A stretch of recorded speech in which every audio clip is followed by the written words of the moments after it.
Hello, hello, hello, and welcome to the BiggerPockets Money Podcast. My name is Mindy Jensen, and with me, as always, is my self-quarantining co-host, Scott Trench. How's it going?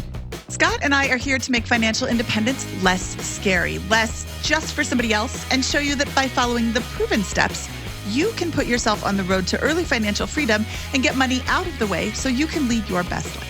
That's right. Whether you want to retire early and travel the world, just navigate this recessionary environment or the predicted recession, the coronavirus, self-quarantine, whatever it is, go on to make big-time investments in assets like real estate or start your own business. We'll help you build a position capable of launching yourself towards your dreams, or at the very least, staying afloat in a recessionary environment, because it's the same thing.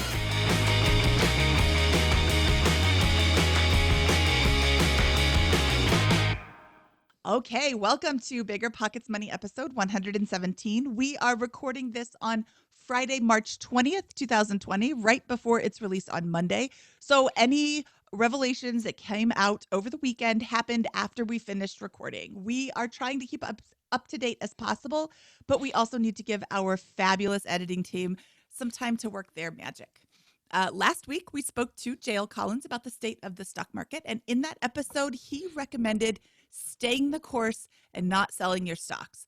I sent him an email earlier today and got a response from him that he is still recommending this course of non-action. Today, Scott and I are going guestless. We are answering the questions that you are asking us. We asked in our Facebook group, what topics do you want to hear about? If you are not part of our Facebook group, you can join by going to facebook.com/groups/bpmoney. In the beginning of this, of the responses that we got, Chrissy responded, as much as I would like to be in a position to buy great deals, I have realized the importance of reserves. I'm going back to basics of paying down debt and having reserves for my current properties instead of stretching myself thinner. And I want to kiss her. That is, except I can't because we've got coronavirus, and plus I don't know where she is. I'm self-quarantining as well. This is so strong. This is so smart. And I'm going back to basics of paying down debt and having reserves for my current properties instead of stretching myself thinner. And I just can't think of a better course of action for somebody to take if they don't have massive reserves than that, Scott. Yeah, I think that decision is appropriate in any economic environment, not just the fact that we're scared because of the coronavirus and whatever. You should not be investing in real estate without reserves, right? Under really any circumstances, right? The one exception that you might make is if someone is very young and getting started out, and it's going to delay their purchase of a house hack by months or years to build up those reserves. The only reason I would say that is because that's what I did. I had $20,000. I brought $12,000 down to my property, and I might have dwindled my reserve to about $5,000 at its low point, an immediate aftermath fall on that property. And that's a risky position, but it's a risk I took because I thought it would help me build wealth that much faster and sooner. But there's really no circumstance where you should have no reserves when you're getting into this business. And you should be extremely uncomfortable if you do decide to take a calculated risk and not aggressively expand your portfolio until you have built that reserve position. So kudos to Christy, and certainly encourage everyone, regardless of the market, to invest from that position of strength.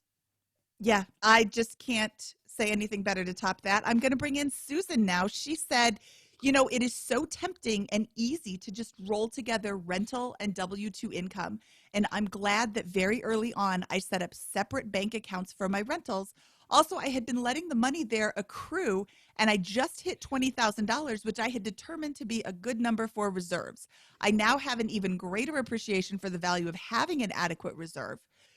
Then she says something really important. You can estimate future repairs and CapEx all day, but a pandemic, where was that on the BP calculator? So developers who are listening, we need to add that in. I'm not sure what sort of reserve percentage we should add for coronavirus pandemic preparations. But, she's right. You can estimate all day long, but emergency funds are for emergencies. And I think a pandemic qualifies.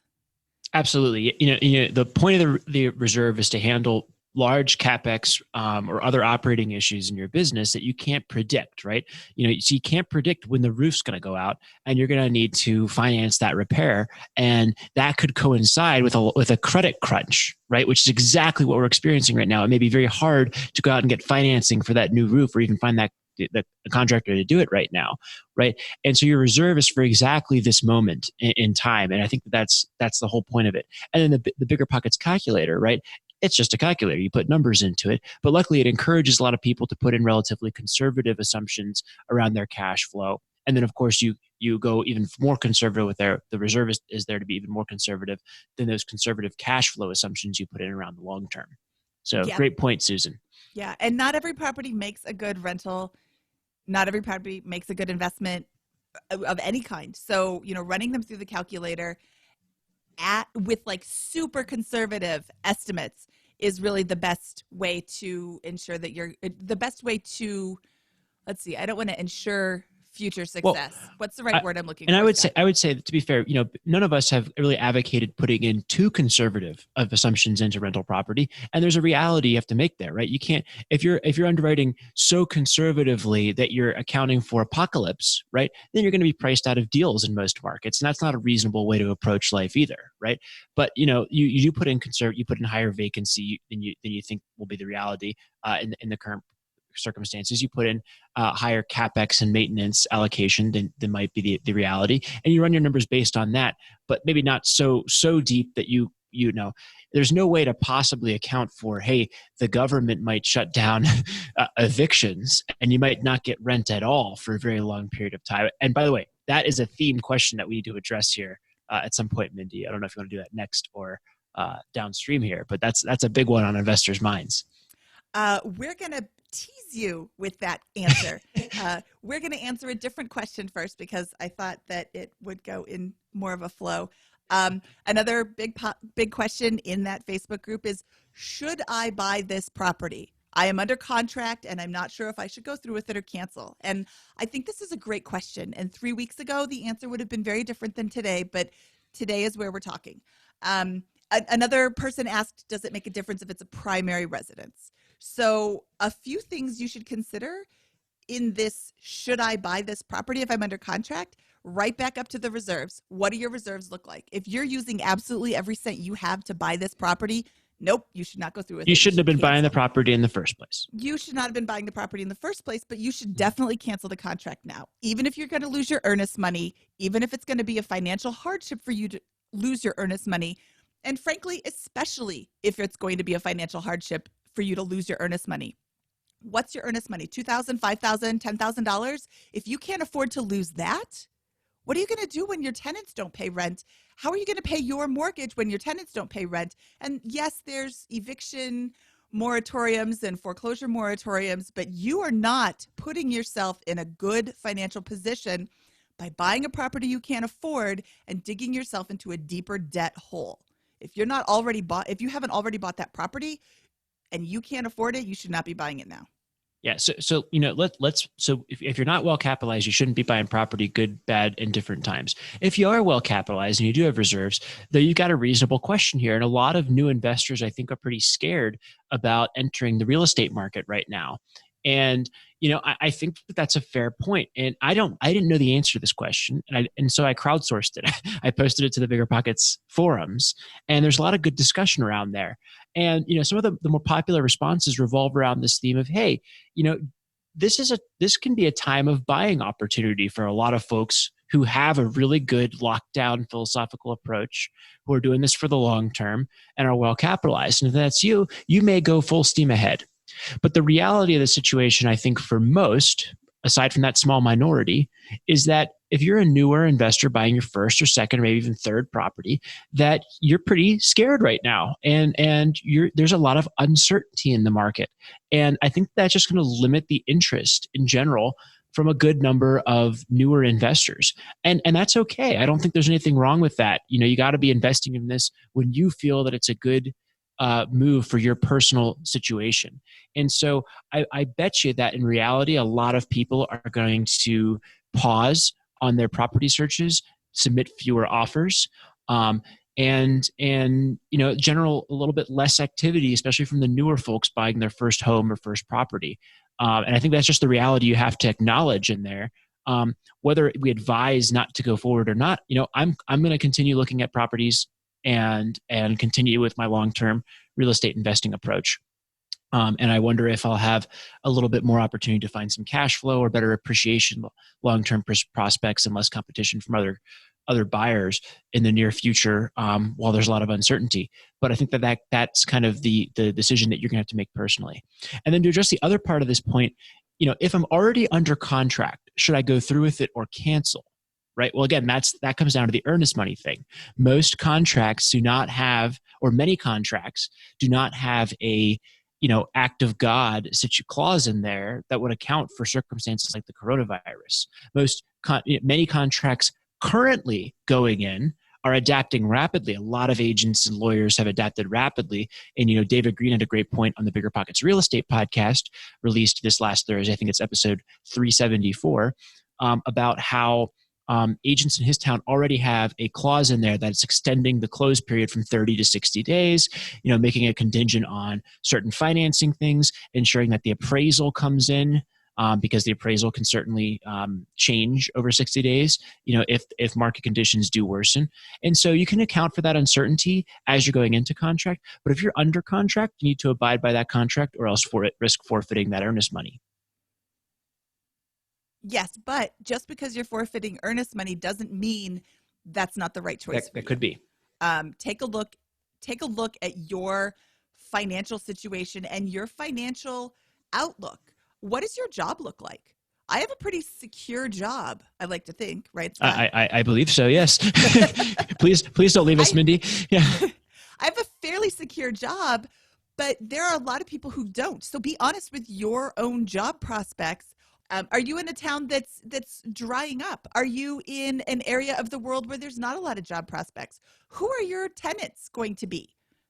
Are you renting to students? Is this, there's a lot of factors that play into things. And just because you can get good financing and your W-2 job can cover, the amount of your mortgage, if you're renting to students and they're going to close colleges for the next semester, maybe this isn't the best time to buy. So there's a lot of things that are going into play. You know what, Scott? I think I'm going to write an article about this. I will write an article about this. I will post it on the BiggerPockets blog, and I will link to the show notes here once it comes out. And these show notes can be found at biggerpockets.com/moneyshow117. But yeah, does it make a difference if it's a personal residence? I think, again, it goes back to, what are your job prospects? What does the market look like? What did your real estate market look like the last, 3 to 52 weeks? In the last year, what did your real estate market look like? We're in Colorado. We've got a pretty hot market.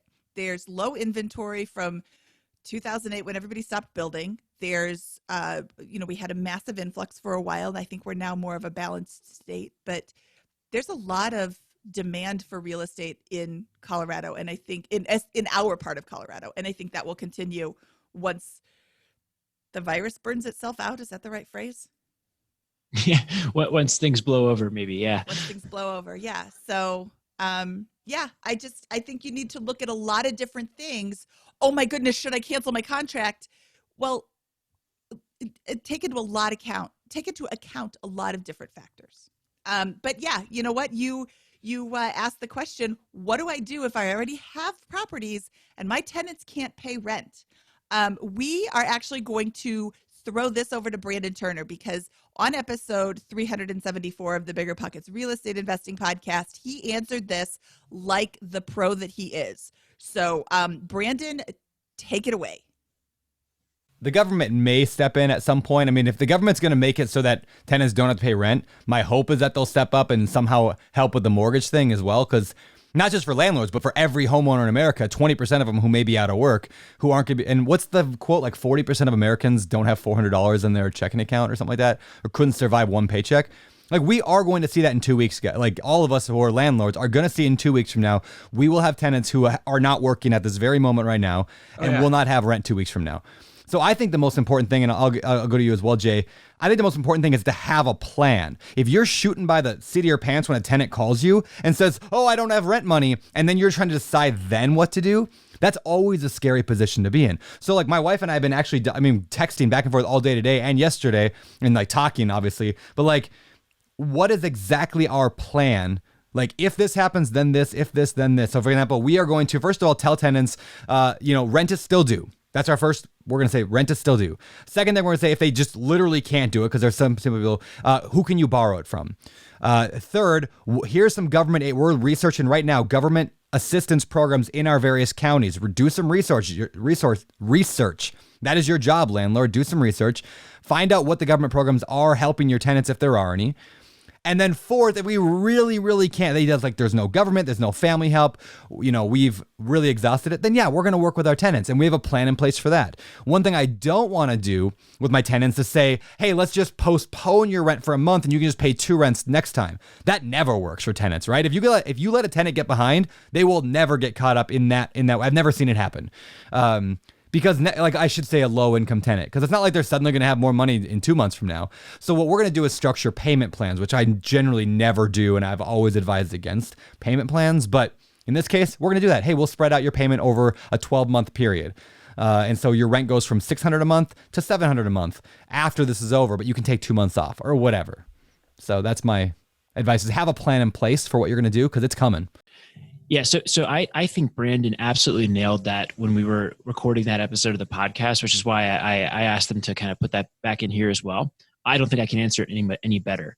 But one thing I do want to address here is this worry, I think, that it's seeping through the investor community, the landlord community, about, is there a future on the horizon where HUD suspends evictions, or evictions are suspended in your area? Tenants don't pay rent, and yet landlords are still on the hook for mortgage payments, right? And that's, I think, the apocalyptic scenario for a lot of people. Like, if that happens, landlords are just going to bleed again and again and again and again and again, until even those of us who are very well capitalized eventually run out, right? That's the doomsday scenario that I think everyone's afraid of. And, look, while I get that that's a fear, maybe I'll look like a fool in 3 to 6 months. I just can't see that reality coming to pass in that doomsday scenario. I certainly see some tenants here and there acting poorly. We're already seeing a couple of horror stories in the forums. There's one particularly bad story about a tenant that seems to be taking advantage of a landlord that's featured on our forums right now. And certainly some landlords are going to have experiences with tenants who take advantage of the situation, don't pay rent, and that can't be evicted, for behavioral issues, those types of things. But I really feel that if in a more likely scenario is that if evictions and rental payments stop for whatever reason, that there will be a similar deferment on mortgages, mortgage payments, those types of fixed overhead that would really cripple landlords in those types of scenarios. So personally, we got to watch and see and wait. But really, I think that there's a much higher probability of a reality coming to pass where either things are fairly normal, or everybody is out of those fixed payments for a period of time, which obviously disrupts landlords' passive income, but doesn't require them to pay the mortgage and not receive rent for a prolonged period of time. So I get that that's a doomsday scenario, but I wonder if that's really a likely possibility going forward. That would kind of do some serious existential damage to the real estate economy and change the game for the worse for the long term for a lot of people. You're not going to rent to certain types of tenants anymore if that happens, and I think there's going to be a lot of problems that the government will have to figure out in the aftermath of a situation like that. So again, who can predict the future? But I really think that that's a fear that we can kind of put it in the pocket as a very low probability outcome. Yeah, if you look at the government itself, the members of Congress, even the president, there are people. These are people who invest in real estate. They understand the real estate investor mind. I would think at least a majority or enough of them would bring it to the attention that it would be like they wouldn't do one without the other. Again, Scott and I could look completely foolish for saying this, but I don't think so. Yeah, but certainly hear that as a major fear right now, and I can't blame people for worrying about that. All right, what's the next question, Mindy? Okay, people want to know how they can take advantage of the current situation. Stocks have fallen, what is it, 25 to 35% ish, depending on, I don't know what it closed at today, but if you have extra cash lying around and a reserve fund, you may be able to take advantage of these low prices. The stocks are on sale. Everybody's saying that, but what do you think, Scott? How does somebody take advantage of this without being too fearful? Look, I think if you've been listening to the BiggerPockets Money podcast or been in the FIRE community for a long time, right? You've probably been spending less than you earn. You've probably paid off a lot of your bad debt. You've probably built up an emergency reserve. You've probably been investing, right? So if you're someone who has assets, right? Like for example, I lost $100,000 in the last 30 days, right? That's a good problem. I'm privileged to be in that position of losing $100,000 in the market, right? That's because I'm well off and well capitalized, right? So, when you think about who's going to get hurt in this economy, right? The person getting hurt the worst is your hourly restaurant or service or retail sector employee, right? Who's not having any income. And maybe that person still has rent due, right? And if they don't pay rent, maybe they can't get evicted, but they still got to pay the utility bill. They still got to buy food, right? Those types of things, right? If most of our listeners, not everybody, but many of our listeners still are retaining jobs. They're able to work remote or from home, right? So if you're in that position and you're still able to earn an income, or even just as much or very close to the amount of income you were earning before all this happened, and maintain that, you have a reserve, you have investments, I think you're going to be in a position of relative strength going through this. I think you're going to be able to continue to save, take advantage of economic opportunities, and find yourself in a really strong position on the other side of it. So I think that basically everyone who's part of the FIRE community has been naturally preparing reasonably aggressively for this type of circumstance, and is going to find a lot of opportunity in different areas as they fight to maintain their, because everyone's fighting for whatever jobs become available. There's going to be subsidies from the government. It looks like they're getting closer and closer to passing a bill where every American's going to get $1,000, every child's going to get $500, or the families are going to get $500 per child. Those are not discriminating based on income, right? Government, there's as part of that package, the most recent one, we'll see if this one passes. As part of that, there's a $300 billion stimulus package to help companies make payroll, right? So if you're earning an income, you may get both a government subsidy in cash, and the government may subsidize your business to your employer to help pay that stuff. So who's going to come out of this advantage? It's the conservative person who works hard, has the highest probability of keeping their job and continuing along with those things. And look, everybody else is even worse off, and the government's going to have to address that at some point. So I wonder if there's going to be a lot of investing opportunities and career opportunities for those who do put in the work, the hustle, are well capitalized, have good credit, and maintain that position throughout this. I have nothing to add. I'm going to pull a Charlie Munger here and say I have nothing to add. Fair enough. But I know that you have done more research on that than I have, and I can't disagree with you. I really can't see how you don't want to talk government bailouts. You don't want to be reliant on that, but I can't see how something this big can't be addressed very swiftly. Okay, if you are still in the process of paying off debt, do you pay the debt or buy more market shares? And I think this kind of goes back to, you've sort of already answered this. Well, I actually do have some thoughts on that, but do you want to chime in first? Yeah, I actually would throw in a third option. Do you pay off the debt? Do you buy more market shares? Or do you stop making payments on the debt currently? And frankly, I would, again, it all depends on your circumstances, but if it's a significant amount of debt, if you're not going to be paying it off anytime soon, if you've got maybe some uncertainty in your job, I certainly wouldn't be buying more market shares right now. I would be maybe even holding off on paying off the debt. If it's only those two options, continuing paying off the debt or buy more market shares, again, how much debt do you have? What's your income? What does your job prospects look like? And, maybe 50-50 it, pay off the debt, a little, pay down some debt and buy more market shares. I mean, these market shares they were at 3 weeks ago, they were valuable to me. They're even more valuable now because they're priced lower. I wish I had more money to throw at them. I have a real estate closing at the end of the month. I'm hoping to throw all of that into the market, but I also don't have any debt. Yeah. Here's how I think about debt in general. If I have debt financed at an interest rate of 0 to 4%, right? I'm a reasonably ambitious investor, and I believe that long-term, investing in most of the alternatives that I would conceive of investing in is going to generate me a risk-adjusted return that is much higher than 4%.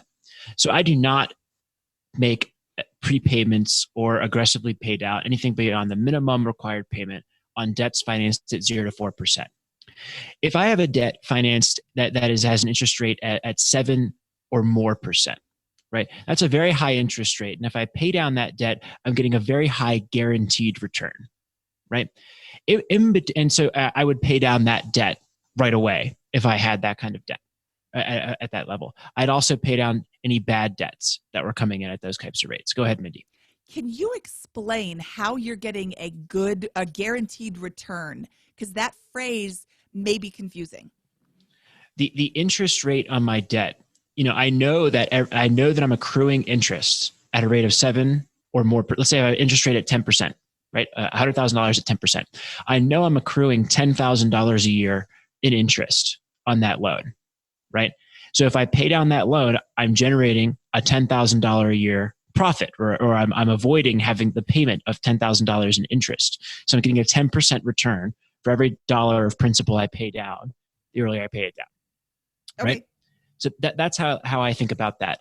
And, that's a truth that we've all held to be true, I guess, or stable in any market condition, except for the possibility of today, where there's talk about the extraordinary measure of potentially deferring payments. I don't think it's wise to plan on that. That may happen though. And that may be the first time in history where you don't have these interest payments come due, and you're not accruing the debt. You're effectively, your interest rate is dropping dramatically if we do in fact begin allowing people to defer payments, right, and not accrue interest. Now all that's up in the air and stuff that's going to evolve maybe even over the coming days between now and the release of this podcast. We're releasing Friday, we'll launch Monday. But anyways, so if I got 7 or more percent interest, I'm paying it down. If I've got 0 to 4% interest, I'm not paying it down aggressively. If I'm in that bubble, 5, 6, 4.5, 5, 6-ish, maybe even that 7 range, just all gray areas that are kind of exhibiting between these 3 interest rate zones, if you will, right? That's where you have a hard decision. There's no right answer there. Should I pay off that debt early or should I invest? Maybe the market dropping recently shifts in the minds for some people that have that 4, 5, 6% interest rate debt to maybe make the minimum payments on that debt and begin investing or stockpiling cash instead, because those might give a higher risk-adjusted return in their minds. But that's, I think, the way the dynamic should be thought about for people thinking about whether they should continue paying down their debt or invest in alternative assets. Okay. Let's go back to real estate for a little bit because we are BiggerPockets money, but BiggerPockets. What about short-term rentals?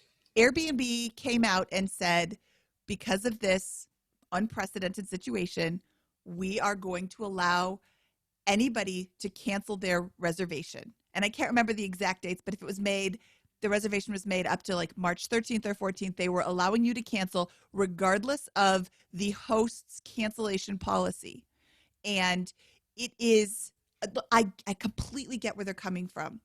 I can see the side. I have an Airbnb rental reservation that it's in June. What am I going to do about it? I don't know. I'm just holding off right now. But there are people who were traveling this weekend. They canceled. They got all their money back. The hosts are left holding the bag, and this is extremely unfortunate for the hosts. And I wish that Airbnb would have handled it a little differently. I wish that they would have given a heads up to the hosts. I don't think they have any other option than to allow guests to cancel with a full refund. I mean, I can't think of another. they'll go out of business if they don't have guests. They'll go out of business if they don't have hosts. It seems like the hosts are bearing the brunt of this policy. When I canceled a trip too, I was going to go to Grand Cayman for a vacation with Virginia, right? And we canceled, and I split the booking fee with the host. This is before Airbnb announced their policy. I thought that was the appropriate way to handle things, frankly, right? It's unfortunate. I got to cancel my trip. I didn't want to cancel my trip, and the host doesn't get that revenue anymore, right? And they still got to pay their mortgage. So I thought it was appropriate to split that between the two. And that's what I'd do if I were king for a day. But Airbnb has gone a different route, of course, which, Airbnb hosts have to cope with. And if you are in the short-term rental game, right? I'm not in the short-term rental game. If I was going to get in the short-term rental game, and I've been saying this for years, I underwrite the property to long-term rents and make sure that I can profit if I'm going to make long-term rents. I do not underwrite depending on the short-term Airbnb income, right? The Airbnb income is a nice boost to an already profitable investment, not the dependency, right? And the reason for that was not because I predicted a coronavirus-induced recession, but because the law is not on your side in most jurisdictions around Airbnb income, right? In Denver, you can't rent out your property as an Airbnb. A lot of people do. They buy a house, they build an ADU, and they rent that out because that's in compliance with the law. But the trend of the law is to move away from that. Homeowners and neighborhoods do not like Airbnb tenants. They're noisy, they're problematic, right? And the trend of the law in many jurisdictions has been to make it harder and harder for hosts to profit from Airbnb. And you know this as a short-term host, right? And so what should be happening here is you should have a backup plan. And when you don't, when you get more cash flow from Airbnb than you do traditional rent. That's why you do it. If you didn't do it, you'd have a tenant that you didn't have to clean up after every weekend, right? And you also know that this business is seasonal, right? So an Airbnb operator should have an even bigger reserve than a rental property operator to account for the fluctuations and the seasonality of their business. And then, of course, be ready to revert that property back to a long-term rental if needed. So I think those are the ways to think about the Airbnb environment. I completely agree. The laws are so ever-changing. Episode 364 of the BiggerPockets Real Estate Investing Podcast featured Avery Carl, and she is a short-term rental expert.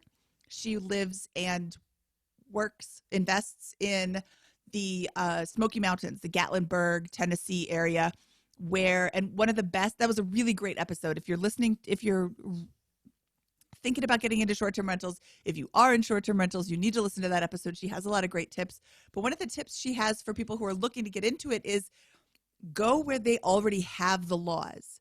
Gatlinburg is a tourist town. There's like 9 regular residents and 50 million touristy residents that come in, and they have their laws ironed out. They're not going to change their Airbnb laws because those laws are beneficial to the city, to the neighborhoods, and everybody just understands that. So, when you're in a big city like this, they're kind of changing rather quickly. And I completely agree. You need to underwrite the potential property as a long-term rental. Now, that's not super helpful to somebody who jumped in and then lost all their income. Like Scott said, you need to have an even larger reserve for when you're doing these short-term, riskier rentals. Yeah, I think that the tough thing here is I don't know what the answer is for somebody who just bought a property with no reserves, that cash flow is at $100 a month, but doesn't really cash flow because they didn't take into account for vacancy and capex and maintenance. I don't have the answer for somebody who's got an Airbnb that can't rent it out to a long-term tenant and has all their income dried up and still has a mortgage payment and has little reserves, right? There is no good answer to that. The answer to that is you listen to the BiggerPockets Money podcast, you spend less than you earn, you build a financial foundation that's capable of investing in these items from a position of financial strength, and you invest in a sustainable long-term strategy, right? And the vast, vast majority of listeners and people who have reached out are doing exactly that. And if you're finding yourself in over your skis and about to lose a lot of income and don't have the reserves to do it, then you need to do whatever you possibly can right now. Start working overtime, start finding a side hustle, deliver food for Uber Eats, whatever it is, and build up your position, stop your expenses, and understand that you are screwed if you are not well capitalized right now, because this is the reality that we plan for as long-term investors. We know we're going to hit a recessionary environment or a drop in stock market prices or whatever every couple of years. The only thing unusual about the last 10 years is that it was 10 years, 12 years between the last big drop and today. I kind of do have an answer, Scott, and it might not be the answer that people want to hear, but if you are, to use your term, in over your skis, and there's no good prospects out there, you don't have a reserve fund, you don't have tenants, you don't have the ability to start generating income with this property, maybe you need to put it right back on the market. Maybe you need to bite the bullet and lose the real estate commission that you would have otherwise not paid, and just get it sold, get it out of your debt collecting side of your balance sheet. What's that called? The negatives on your balance sheet. If you didn't buy from a good position, maybe right now isn't the best time to be holding real estate. And I love real estate. I work at BiggerPockets. I talk about real estate all day long. It hurts me to suggest that you sell your property, but this is a different time than it was even 2 weeks ago, maybe when you bought it. And that leads me to the next question. I closed on a rental property on February 29th. I got a great deal and rate. I found a tenant before closing, but I didn't sign a lease contract. The property needs repairs. If no virus, I would have had the property ready and rented by April 1, but now all of my vendors have canceled. I have no suppliers for materials. I listed it for rent in case I can rent it as is. How do I mitigate the losses? I'm going to say rent it as is. I mean, I'm assuming that it's habitable. If it's not habitable, you can't rent it. That's the end of that. Yeah, I actually had a direct discussion with this individual about this in writing the other day, and there was some really good. This is a really good point. This person was well capitalized and was investing from a position of strength, and is now trying to find a way to mitigate their losses there, right? And there's a couple of different ways to think about this. If you try to keep dropping the rents for a long-term lease, then you risk going too low and getting less rent than market over a 12-month period, right? If you try to keep the rents at the same high price, that you originally thought you could get a few weeks ago, in the short term, you may get no rent, right? So, there's a couple of creative solutions that might apply to this situation. And the only issue is that we're inventors here rather than followers. It is never good to be an inventor in this type of scenario. But, a couple of the solutions were, one was go month to month, go to lower rate month to month, have an intro low rate, and then say, hey, I plan to raise the market rent from here to here over time, but this will be a lower risk way for you for the next 2 or 3 months, and then we can raise the rent and agree to a longer term lease over time as we see what market rents settle back into. That's a really, I think, creative way to offset some of that risk in the short term for this fellow, while also giving him a chance to get a fair market rent at the end of the day. Good deal for the tenant in the short run as well. So I think that was the kind of solution that we settled on in that discussion. I think that was a interesting approach, and really good on him to think of that.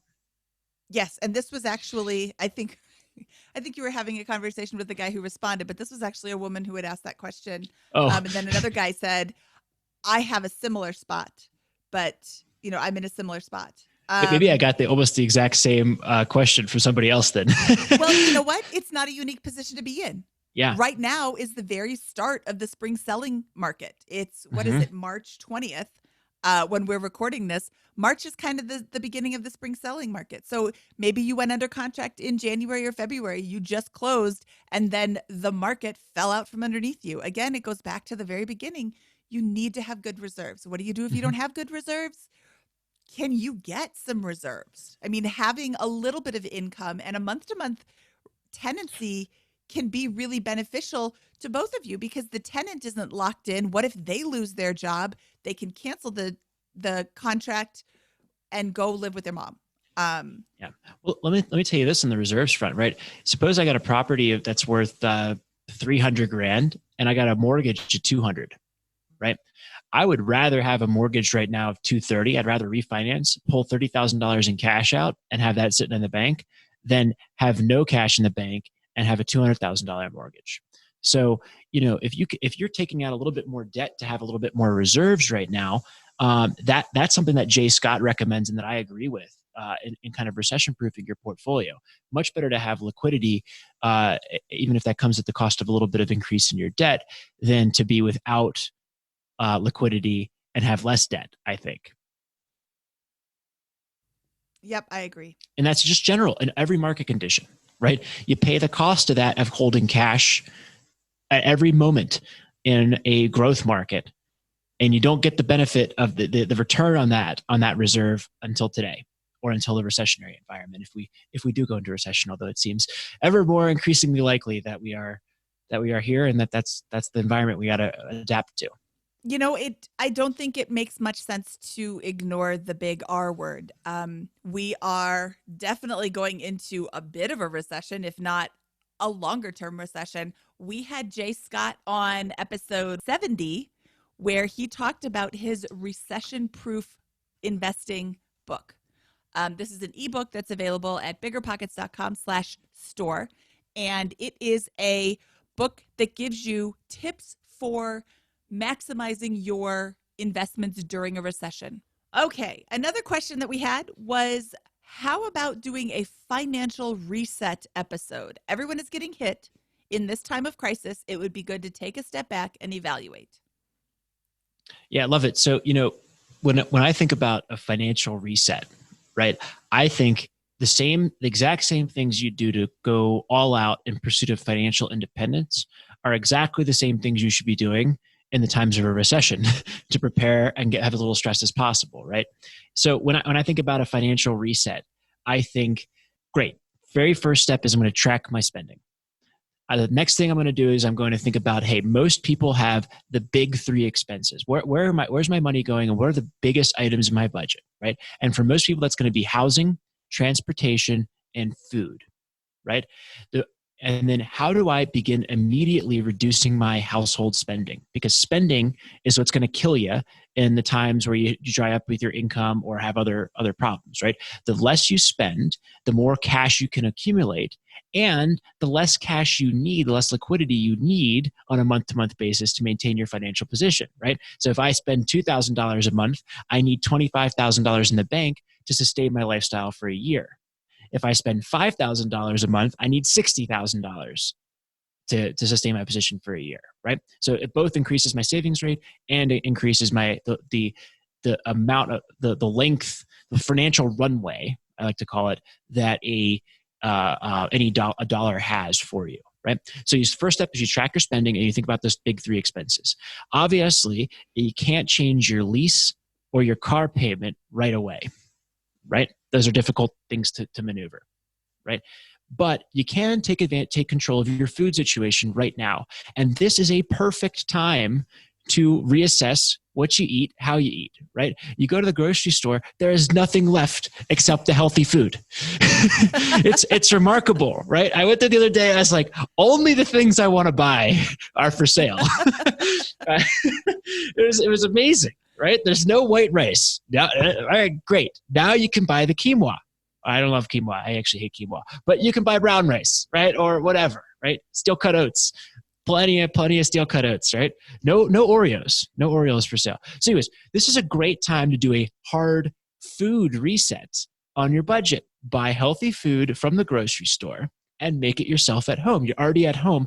Get that habit in place. Will never be a better time. Do not allow yourself to fall into a terrible habit of snacking all day at home, which I know some people are already falling into. Do not allow that to happen. Oh my God. Food. Don't let your kids do it either. My kids, every morning, they've been off school for a week. Every morning they get up and they're like, Mom, I'm starving. You're not starving. You're bored. Go for a walk. Go outside. Go play in the backyard. Go do something. And if you are quarantining yourself, maybe that something is going for a walk by yourself. Maybe that something is going for a bike ride by yourself. Maybe you just had a blizzard like we did yesterday on the very first day of spring. You can shovel the snow by yourself. Shovel the snow, shovel your neighbor's snow. Come shovel my snow, shovel the street.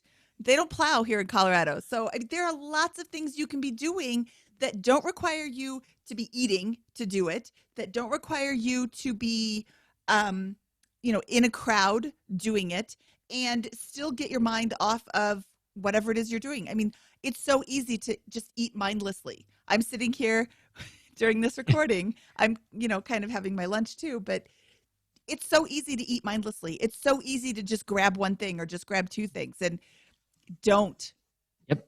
There's nothing left at the grocery store, so I got carrots and hummus. That's what I've been snacking on today, right? Yeah. But anyways, so you've got your food, right? Next up's going to be the car payment, right? Now, you're naturally probably not going to buy a new car this year, right? So, it's time to either sell the car, think about selling it. Don't take out a new debt to finance a new car for sure, because your car is, if you have a new car right now, it is sitting there, you're paying financing on it, and it is depreciating in value very rapidly, and you don't even get to use it to commute to work anymore because you're probably in social distancing and working from home, right? So it's just another example of why that transportation expense can eat you alive, and there's no reason to do anything else than get a cheap economy car or a safe family vehicle if you do have a family and want to prioritize that. There's a lot of safe, affordable options out there, right? So, and then the third thing is housing, right? And there's not much you can do about housing in the next month or two, but over time, the economy has to open up somewhat. We can't just sit in our homes indefinitely without making any changes, right? And when that comes, your choice is, do you renew your lease, or do you buy a new big fancy house, or do you buy something that's well within your means? And when you have control of those big three expenses, when you have when you're tracking your spending, right? When you're just adopting naturally frugal outcomes that prioritize your financial well-being in the context of your happiness, right? I think you'll find that your happiness is not going to change whatsoever, but a magical thing is going to occur in your bank account where you're going to start accumulating a much larger surplus, right? And you've heard this a million times in the Bigger Pockets Money podcast, right? How many guests have said the same things that we're just talking about right now? 100% of them. 100% of them, right? So you're going to start accumulating a surplus. What you do with that surplus then, that's where decision making becomes a little bit more tricky. We talked about how to think about your debt payment earlier in this episode, but it's maintain your credit, build up a reserve that's appropriate, pay off your bad debts, and then build up that financial runway, and then invest appropriately for the long term from a position of financial strength, right? And that's I think what he means by a financial reset, right? Don't allow your financial reset to be, I'm going to do a lot of shopping on Amazon and a lot of snacking on Oreos as I stock up on a massive amount of junk food from the grocery store. Make your reset one that is really healthy overall, gets you into new habits in your new housing and lifestyle situation that you're adapting to, and scale it from there. I'm going to add to that just a little bit, Scott. You were talking about having a lease. You didn't talk about somebody who has a house already. If you have extra space in your house and you have low cash flow, consider renting out a room to somebody that somebody that, yes. There's a lot of people out there who are not able to make their huge rent payment. Maybe they can make half of their rent payment.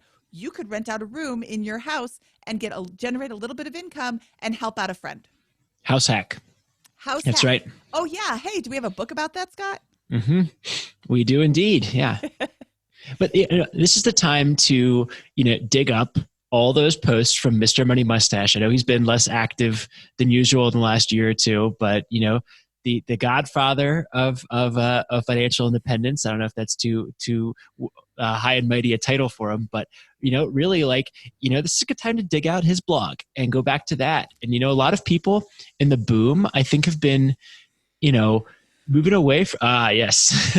My husband is reading The Godfather right now. Yeah. That's funny that you said that. Mm-hmm. But Mr. Money Mustache wrote about all of this 8 years ago, right? I talked about a blog the other day that was from 2012. It was the 4% rule, the easy answer to how much you need for early retirement. And recently I've seen some stuff saying, oh, I used to be FI and I'm no longer FI because I had 25 times my spending and could spend in the 4% rule. And it's no, dude, the 4% rule The reason you built up to 25 times your spending was because the 4% rule takes into account exactly what is happening today with the market circumstances. Once you dip, you start with 25 times your spending and the market plunges 30%. Well, that's why you did the 4% rule and not the 7% rule. You're still fine, right? If you retired in February 29th, 2020, with 25 times your spending, and the market just tanked 30%, the 4% rule takes that scenario into account. That's what it is.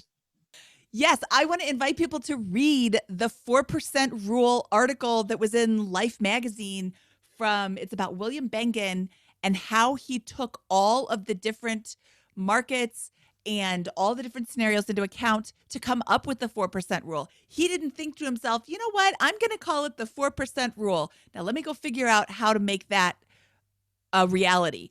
He did all the math and he said, you know what, if you take 4% and adjust, you withdraw 4% and adjust for inflation, and he says it better than I do, you will have enough money for 30 years at 96% chance of having enough money still at the end of 30 years. And when you look at his projections, if you take out 3.5%, you have a 100% chance of having money at the end of 30 years. And in many cases, you start off with X and you have like 2X or 5X after 30 years, after pulling out the money every single time. It's an amazingly powerful study. We will link to it in the show notes here. It's just, math. And that doesn't include a cash position. That doesn't include a cash position. Remember when we interviewed Christy and Bryce, what is their website? Millennial Revolution. Is that Millennial Revolution? They were episode 55 and episode 55.5. They were our first repeat guests because they so casually mentioned that they were able to test their market for 3 years, or their plan for 3 years before they put it into play. But anyway, both episodes are fantastic. They talked about not only do we have our financial or our retirement, we also have cash. And I think they have 2 years of cash. And we also have a yield shield. And I can't really remember what that entailed, but I know it was really good. So listen to the episode. But they had a lot of different options. They didn't just say, well, I know I'm going to need 4% and that's all I'm going to do. There's a lot of ways to build in extra confidence in your plan, but it all starts with being fairly conservative in your spending. Yeah. Love it. Well, there's another question I want to transition to here, which is how to manage your rentals during these times, right? And we've harped on the importance of reserves and writing with conservative numbers for a long time. So let's talk about some practical things that a landlord can do in these times. Okay. What do you think? Well, step number 1 is to get a really good tenant. When you rent to somebody who has a very low credit score for reasons outside of, crazy medical bills or something like that, if they just have a low credit score, they're telling you in advance, I don't really care about paying about my bills on time. Don't rent to people who don't care about their credit score. Don't rent to people who don't care about paying their bills on time. My credit score, I'm super proud of. I have an 800 plus credit score. I am not going to do anything to jeopardize that. I am going to do everything I can to keep it high. And that means I pay my bills on time. That means I pay them off. That means I'm not late. I'm not, delinquent. I care about it and I want to keep that going.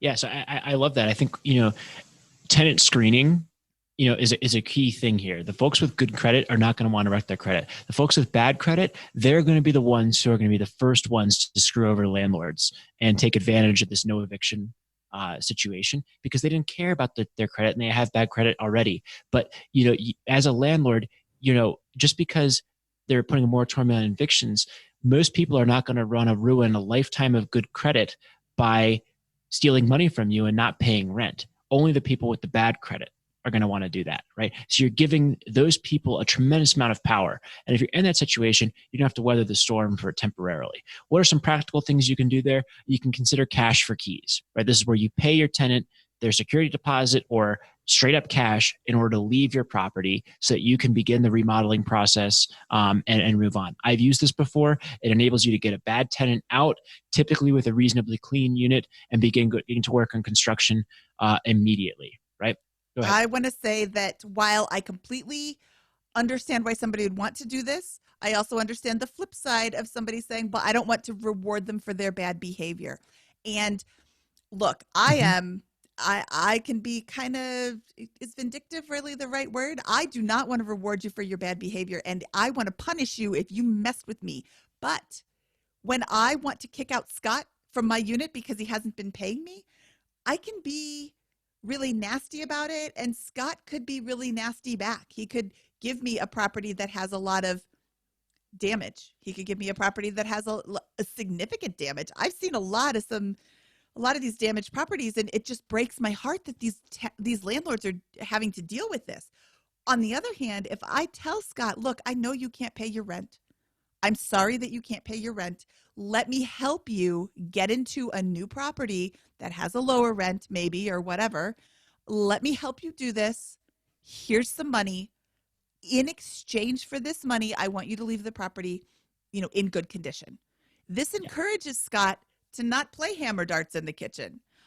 This encourages him not to flush things down the toilet that don't belong there. And it encourages him not to leave the place filled with animal feces like the people across the street from me the other week. Yeah. And here's how I would think about handling a situation with a tenant who wasn't paying rent, and I thought was going to play darts with my kitchen if I started threatening her.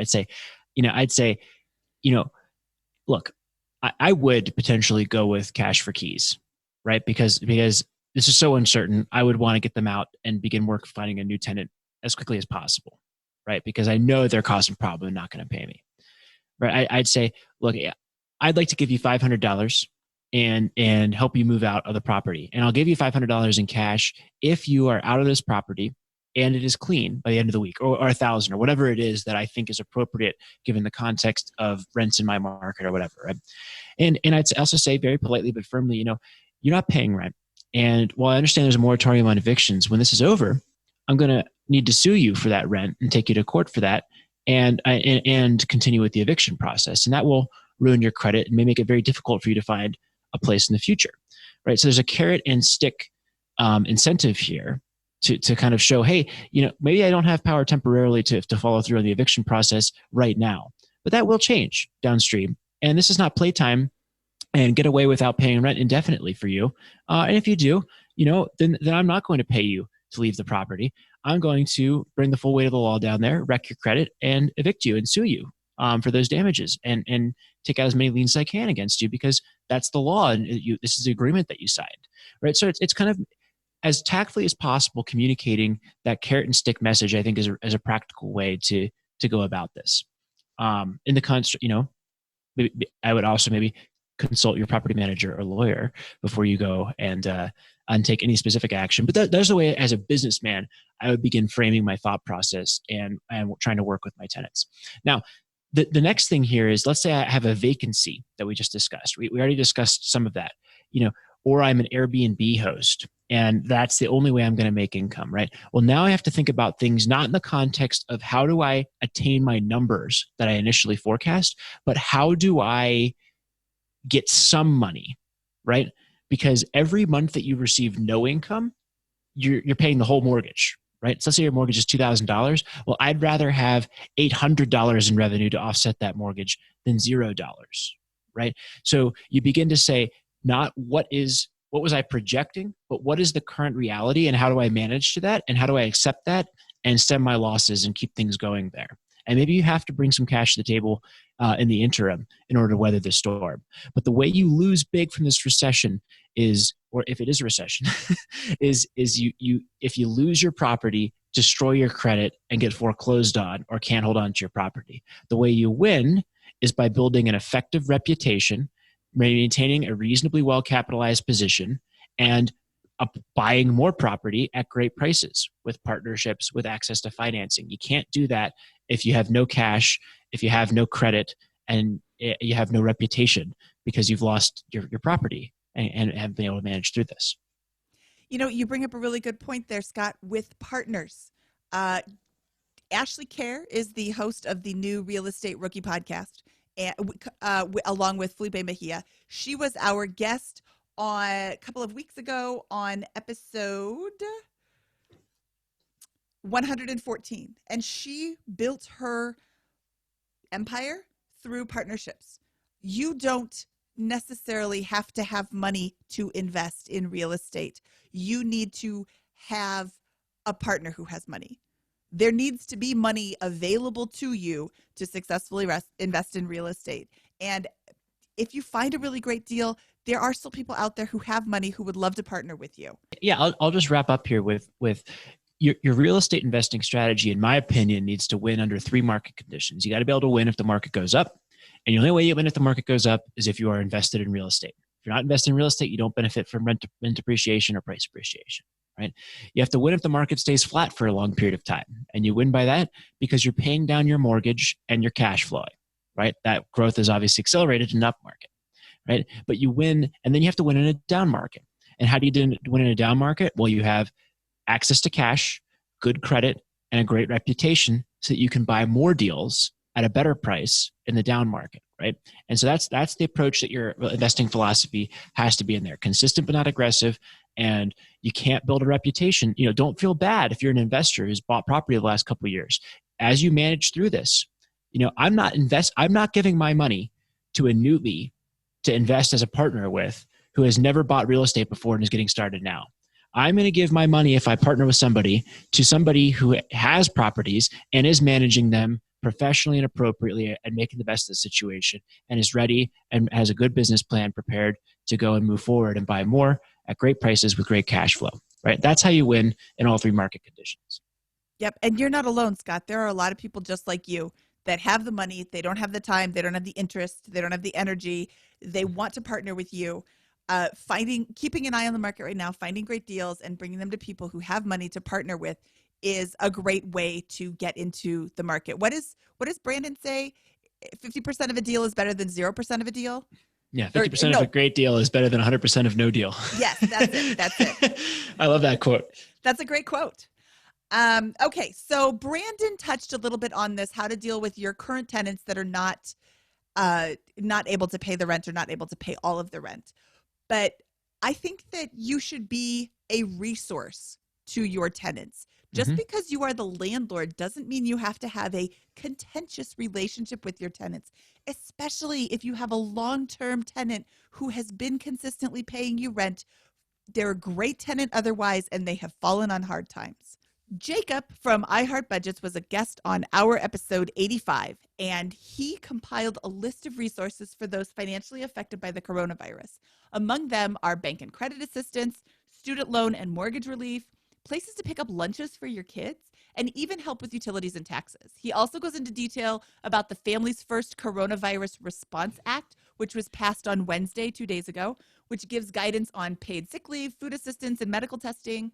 And finally, at the bottom of his post, he links to many other financial bloggers' articles about additional resources, financial hardship, mental wellness, which is something that you really need to be paying attention to right now, especially when you're self-quarantining. There's more and more, what's it called?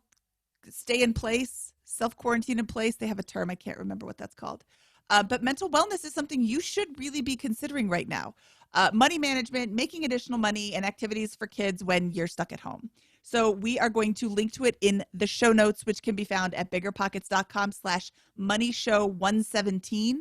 But his website is iHeartBudgets.net/COVID-19-financial-resources. And it's a really great list. And he said that he's going to continue to update it as he gets more information. And as, this is a developing story. This is it's a fluid conversation. So he's going to continue to update that as he gets more information. It's a great resource. And that'll be in the show notes, right? Yeah, it'll be in the show notes. in our show notes, but you can also get to it with that link that I just gave. Along those same lines, Frugal Confessions also has a really great article with more than 197 emergency financial assistance resources, both national and by major city. Mrs. Daku's studio has a list of 50 immediate hire work from home jobs. And I have not vetted every single one of them, but they look to be pretty legit. The list is divided into two sections: companies hiring now and companies who are always hiring for work from home positions. And both of those, all three of those links will be in our show notes at biggerpockets.com/moneyshow117. But if your client just lost their job, if your tenant just lost their job, send them to that list. Maybe there's something on there that'll make them, even more money than they were making before. Maybe there's something that they can start generating a little bit of income. By working with your tenants, you're showing them that you're human. You understand that we're in uncharted territories right now. I can't remember a pandemic. That's right. And personally, I have talked with my property manager. I'm willing to work with my tenants to subsidize or defer or figure out options for those tenants that have great credit, that have been long-term tenants and been doing a good job with this.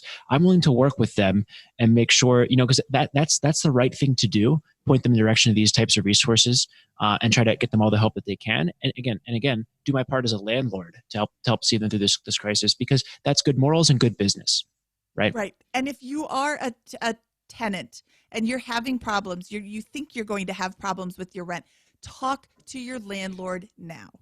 Start looking for other ways to generate income, but talk to your landlord now and let them know what's going on. Hiding it, trying to avoid the inevitable it's never a good plan. The ostrich head in the sand syndrome, that's not a good way to live your life. Yep. Okay, Scott, I think we have answered almost every question that our group members had asked us. Right now we're in trying times. These are uncharted waters, like I've said before. We're winging it just like everybody else. And the way that you wing it is by having a plan in place to not have to wing it when it comes through. Yeah, I think we've all prepared accidentally by working towards financial freedom for exactly the circumstance that we find ourselves in. It certainly feels like it's delaying financial freedom, but it is really a natural part of the cycle that we've all but in preparing for financial freedom, you are preparing for. Yep. So it's now time for the famous four, except that we don't have a guest, and we've already answered those four questions. So why don't we leave our listeners with 4 tips today, Scott? Yeah, it sounds great. So the first of those tips will be go to biggerpockets.com and create a membership on BiggerPockets. That will automatically subscribe you to our newsletter, and you'll get to see the trending forum posts of the day right at the top of your dashboard, right? And that's important for 2 reasons. One, we are working very hard to produce a lot of in-the-moment content that directly applies to the current reality that we're facing with the coronavirus, social distancing, those types of things and their impacts on the real estate market. And there's been a lot of really good pieces on there. And I think that's just the easiest and free way to get up-to-date information there. And then the other part of it is the things that we don't have answers for, we're able to crowdsource, right? So what will the impact of coronavirus be on real estate? Well, no one knew, and that's evolved rapidly over the last 15 days. And there's been a thread the entire time with 600 posts of people chiming in. It's really interesting to see the latest thinking and the differing opinions there and how that thought is improving. And you'll get access to all of that and can join the discussion there. Yep. Another thing that we would suggest doing is to join our Facebook group. Go to facebook.com/groups/BP Money and request to join. Please answer the question so we know that you are in fact a listener and not a fake person. And when you're in the Facebook group, share what you're going through, share your questions. Ping Scott or I or both of us and ask us for our opinion. Scott and I are both working from home. Thank you, Scott, for closing the office. That was very sweet of you. So we don't all share. Sharing is not caring when it comes to the coronavirus. We're spending a lot of time. I don't have a commute anymore. So I just walk downstairs, hop on the computer, and I want to help you if I've got answers for you. And if I don't have answers for you, if Scott doesn't have answers for you, we've got like 3,000 people in the group that can help you figure out what's going on. That's right. And I just spend all day now hearting answers on Facebook. So yeah, love it.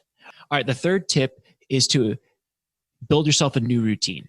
A lot of you are going to be working from home. Do not allow that to be, I'm going to wake up late, a little bit hungover, not work out, snack all day on unhealthy stuff. I'm speaking from experience here.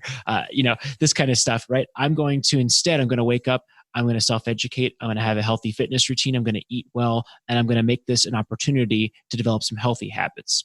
And as part of that, we've decided at BiggerPockets to just reduce the prices of all of our digital and audio books to $10 flat.